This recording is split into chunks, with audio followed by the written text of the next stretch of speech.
নমস্কার বন্ধুরা, RRG cooking চ্যানেলে আপনাদের সবাইকে স্বাগত। আজ নিয়ে হাজির হয়ে গেলাম কাঁচা আমের আচার রেসিপি নিয়ে। এটা খেতে কিন্তু অসাধারণ লাগে। তো চলুন শুরু করা যাক। আমি এখানে 1 কেজি আম খোসা ছাড়িয়ে ধুয়ে জলটা ঝরিয়ে নিয়েছি। এখন এই আমটাকে কেটে নেব। আমরা যেভাবে আলু ভাজা করি সেইভাবে আমি আমগুলোকে কুচি কুচি করে কেটে নেব।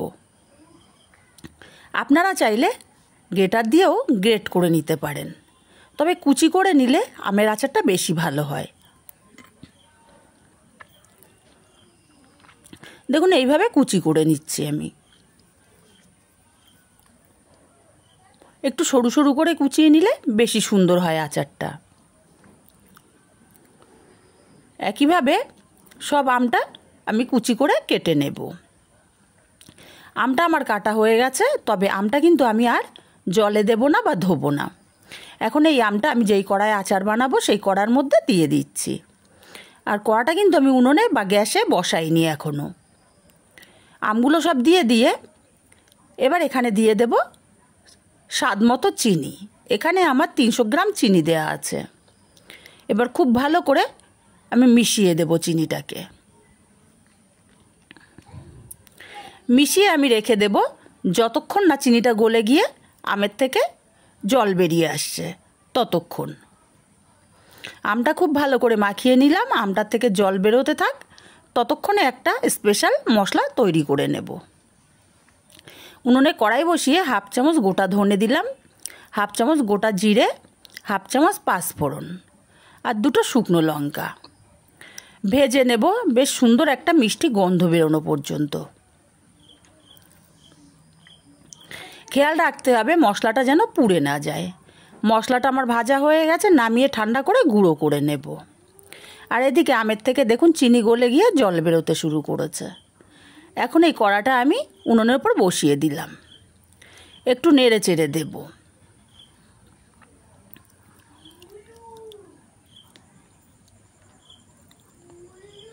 উনুনটা কিন্তু আমার জ্বালানো। এবার এখানে আমি দিয়ে দেব সামান্য একটু হলুদ গুঁড়ো কালারের জন্য, আর দিয়ে দিচ্ছি ঝাল লঙ্কার গুঁড়ো, এটা ঝালের জন্য।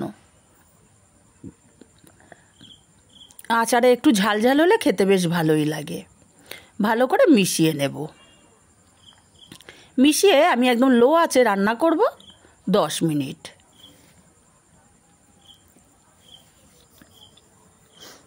পাঁচ মিনিট পর আমি একটু নেড়ে দেব। আর খেয়াল রাখতে হবে যাতে আমের আচারটা কড়ার নিচে লেগে না যায়। বারবার একটু নেড়ে চেড়ে দিতে হবে। দেখুন আমের কালারটা চেঞ্জ হয়ে গেছে আর আমটা কতটা স্বচ্ছ লাগছে দেখতে। আর একটা আম কিন্তু আমার এখানে গলে যায়নি।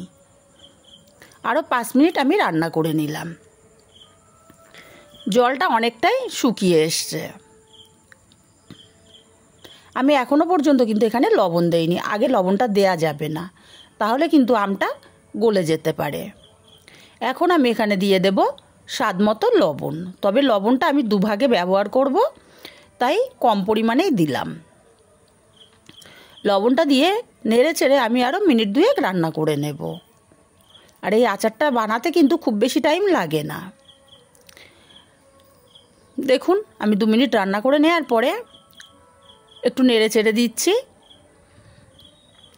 এবার এখানে আমি দিয়ে দেব বিট লবণ, 1 চামচ পরিমাণে দিয়ে দিলাম।